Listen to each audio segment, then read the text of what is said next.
Pemirsa, 20 Oktober kemarin, pasangan Joko Widodo dan Ma'ruf Amin tepat 1 tahun memimpin pemerintahan Indonesia. Namun sejumlah ketidakpuasan akan kinerja pemerintah terjadi berbarengan dengan berbagai unjuk rasa besar terkait Undang-Undang Omnibus Law yang disahkan DPR. Lantas seperti apa peliknya tantangan di masa pemerintahan kedua Presiden Joko Widodo ini? Kenapa ada sebagian orang yang menganggap gaya kepemimpinannya mirip zaman Soeharto?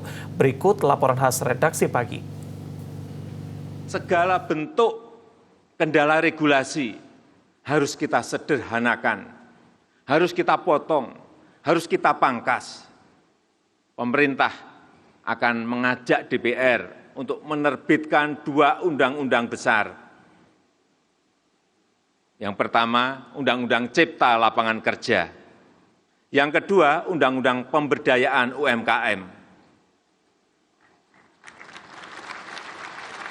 Masing-masing undang-undang tersebut akan menjadi Omnibus Law. Tepat hari ini, 1 tahun yang lalu, Joko Widodo dilantik sebagai Presiden RI periode 2019-2024. Dan tepat setahun lalu pula, Jokowi mengajak DPR menyusun Omnibus Law. Sebuah undang-undang sapu jagat yang bisa merevisi banyak undang-undang sekaligus. Saat itu, Jokowi menegaskan perlunya Omnibus Law untuk mengatasi tumpang tindih berbagai regulasi yang bisa menghambat investasi dan pertumbuhan lapangan kerja. Namun alih-alih menjadi jalan keluar regulasi, undang-undang itu malah menjadi pencetus berbagai masalah. Isi draft dianggap tidak berpihak pada buruh dan pekerja hingga membuat panas suhu politik. Mahasiswa dan buruh bergerak bersama dan sama-sama menolaknya. Pemerintahan Jokowi pun diuji di tengah-tengah pandemi. Pada satu sisi, pemerintah mengklaim telah melakukan pencapaian dalam setahun bekerja. Jadi saya kira dalam 1 tahun ini cukup banyak yang dicapai oleh pemerintahan Jokowi Kiai Ma'ruf, ya, dan tentu saja kita tidak lupa bahwa sekarang kita sedang menghadapi pandemi COVID-19. Dan untuk itu saya kira seluruh resources juga dikerahkan, dimobilisasi untuk menangani itu, baik dari sisi kesehatannya maupun dari sisi ekonominya. Tapi sejumlah pendapat tak senada mengemuka. Periode pemerintahan kedua Jokowi pada 1 tahun pertama justru dinilai banyak bergeser dari janjinya.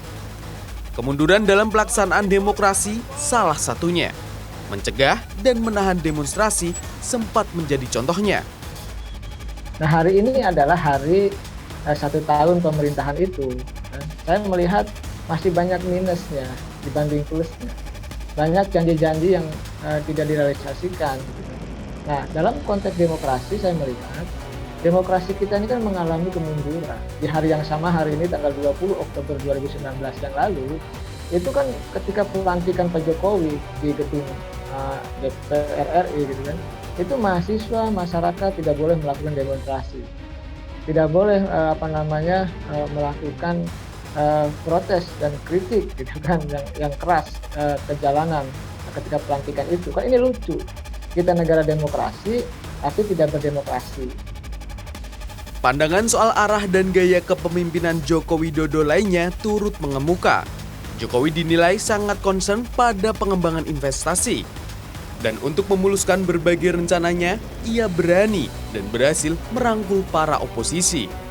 Untuk hal ini, Jokowi dinilai mirip dengan cara Soeharto memuluskan strateginya.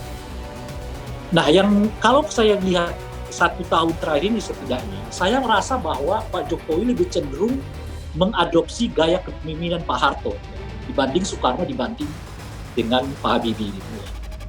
Dari mana kita bisa lihat itu ciri-cirinya? Pertama, betul-betul Pak Jokowi itu hanya berpikir soal sekarang investasi.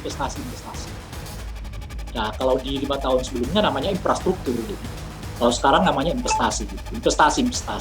Jadi di zamannya Pak Harto itu istilah investasi dan infrastruktur itu adalah pembangunan kira-kira gitu. Nah, kedua, punya tipikal sama-sama mengakumulasi kekuasaan pada satu tangan. Seperti kita ketahui sekarang Pak Jokowi didukung oleh mayoritas mutlak anggota DPR. Ya, 7 fraksi dari 9 fraksi pro pemerintah hanya menyisakan 2 fraksi di DPR yang tidak sepenuhnya juga oposisi terhadap pemerintah. Jadi kadang oposisi, kadang tidak. Itu kan kira-kira ya.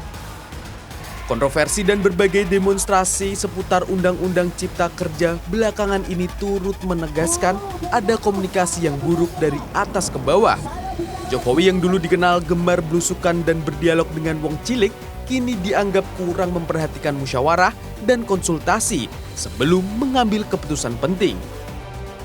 Hilangnya komunikasi politik antara pemerintah dengan masyarakat itu saya melihat semacam breakdown ya, karena banyak keputusan-keputusan yang diambil oleh pemerintah itu tidak melalui proses konsultasi yang bagus ya. Pada satu sisi, kekuatan Jokowi yang didukung koalisi 9 partai di DPR merupakan modal kuat untuk menjalankan rencananya. Namun di sisi lain, hal ini tak boleh menutupi komunikasi dengan masyarakat yang berusaha kritis, meski tak sejalan dengan kebijakannya. Tim Laporan Khas, Redaksi Pagi.